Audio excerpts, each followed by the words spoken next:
আজি আপোনালোকৰ লগত মই অন্য এটা খবৰ শ্বেয়াৰ কৰিম বিশেষকৈ আজিৰ খবৰটো হৈছে আমাৰ ডিএলএড টিউটৰ শিক্ষক খণ্ডৰ এটা গুৰুত্বপূৰ্ণ মেছেজ আমাৰ ডিএলএড কমিটিৰ যিসকল চেণ্ট্ৰেল কমিটি আছে তেখেতসকলে আমালৈ প্ৰেৰণ কৰিছে আৰু তেখেতসকলে প্ৰেৰণ কৰা মতে আমাৰ ডিএলএড আৰ্হতা যিসকল টিউটৰ ছাৰ বাইদেউসকলে গ্ৰহণ কৰিছে তেখেতসকলৰ যিখিনি ফাইল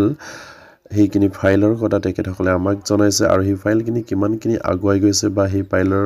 খবৰ বা সেই ফাইলৰ ভিত্তিত আমাৰ ডিএলএড টিউটৰ শিক্ষক খণ্ডৰ যিখিনি বিষয়ববীয়া আছে তেখেতসকলে আপোনাৰ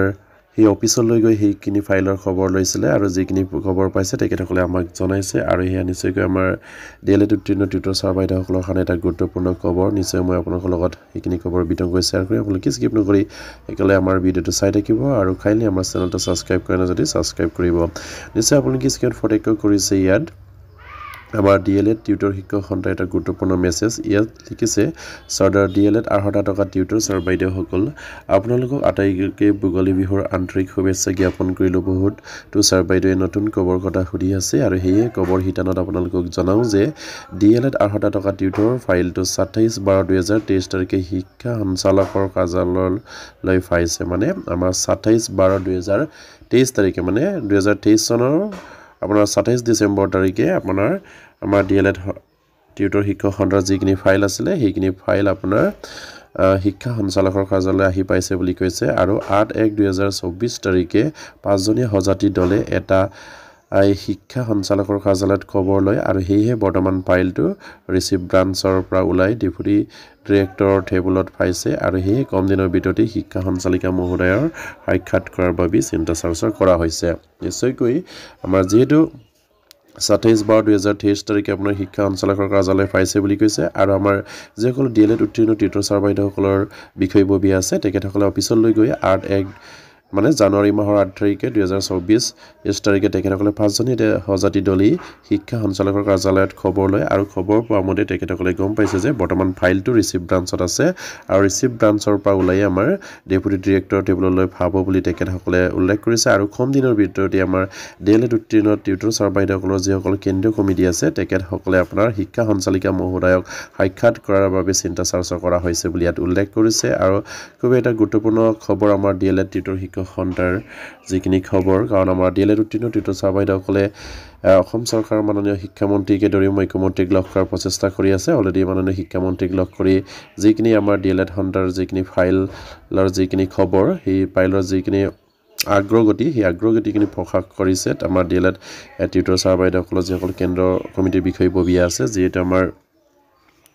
যিমানখিনি ডিএলএড উত্তীৰ্ণ টিউটৰ ছাৰ বাইদেউসকল আছে তেখেতসকলে দাবী উত্থাপন কৰি আহিছে যে অসম চৰকাৰক আমাৰ যিহেতু যিখিনি আমাৰ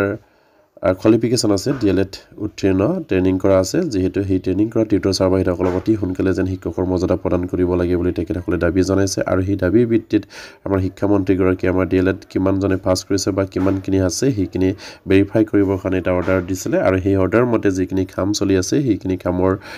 যিখিনি আগ্ৰগতি সেইখিনি আমাৰ এই ডিএলএড উত্তীৰ্ণ টিউটৰ ছাৰ বাইদেউসকলৰ চেণ্ট্ৰেল কমিটিৰ বিষয়ববীয়াই জনাইছে আৰু তেখেতসকলে অতি কম সময়তে আমাৰ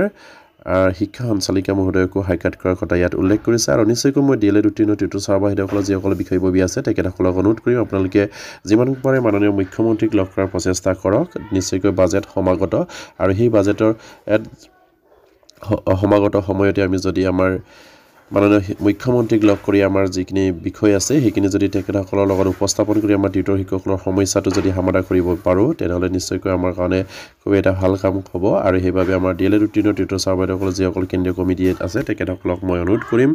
আমাৰ বাজেটৰ যিখিনি আগমুহূৰ্তত লগ কৰিলেও নহ'ব আৰু সেয়ে নিশ্চয়কৈ আপোনালোকে গম পায় বা বাজেট যিখিনি সময় আছে সেই সময়খিনিতে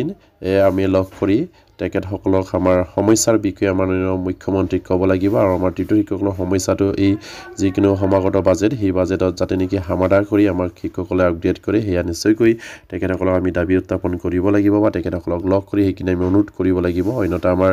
হয়তো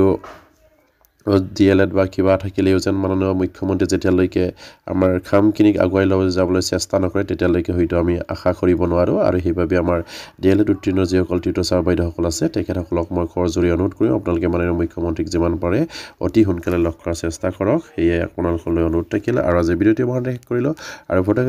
প্ৰতিগৰাকী DLED উত্তীৰ্ণ টিউটৰ ছাৰ যাতে খবৰ পায় আপোনালোকে শ্বেয়াৰ কৰি দিব নমস্কাৰ জয় অসম